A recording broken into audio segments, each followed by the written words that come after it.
తమకు ఉద్యోగ భద్రత కల్పించాలంటూ రోడ్డెక్కారు ఆశా వర్కర్లు. సిద్దిపేట జిల్లా దుబ్బాక ఎంఆర్ఓ ఆఫీస్ ఎదుట ఆందోళన చేపట్టారు. ఎంతో కాలంగా ప్రజలకు సేవలు అందిస్తున్నప్పటికీ సేవకు తగిన ఫలితం లభించట్లేదని ఆవేదన వ్యక్తం చేశారు. ప్రభుత్వం వెంటనే ఆశా వర్కర్ల సమస్యలను పరిష్కరించాలని సిఐటియు నాయకుడు భాస్కర్ డిమాండ్ చేశారు.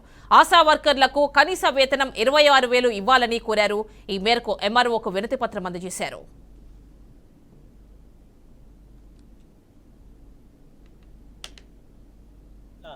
దుబ్బాక మండల పరిధిలో ఈరోజు ఎంఆర్ఓ ఆఫీస్ దగ్గర ధర్నా నిర్వహిస్తూ ఉన్నాం. ఈ ధర్నా నిర్ణయానికి కారణం ఏంటంటే ఈరోజు 2024 జూలై 10 నాడు కార్మికుల కోరికల దినం పురస్కరించుకుంటూ సిఐటు దేశవ్యాప్తంగా పిలుపునిచ్చింది. దీన్ని పూనుకుంటూ కేంద్ర ప్రభుత్వము బీజేపీ ప్రభుత్వము మొదటిసారి అధికారంలోకి వచ్చినాక గత 10 ఏళ్లుగా సాగించిన సంస్కరణలు ప్రైవేటీకరణ విధానాన్ని వెత్తివేయాలని చెప్పి ప్రైవేటీకరణను తీసుకురావాలని చెప్పి బీజేపీ ప్రభుత్వం ముందుకొస్తా ఉంది.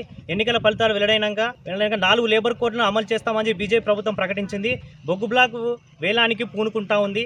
జిల్లా దుబ్బాక మండల పరిధిలో ఈరోజు ఎంఆర్ఓ ఇప్పటికీ ఇంకా ఫిక్స్డ్ వేతనం చేయలేదు. ఫిక్స్డ్ వేతనం చేయాలని చెప్పి మాకు 26,000 ఫిక్స్డ్ వేతనం ఇవ్వాలని చెప్పి కేంద్ర ప్రభుత్వాన్ని రాష్ట్ర ప్రభుత్వాన్ని అడుగుతున్నాము.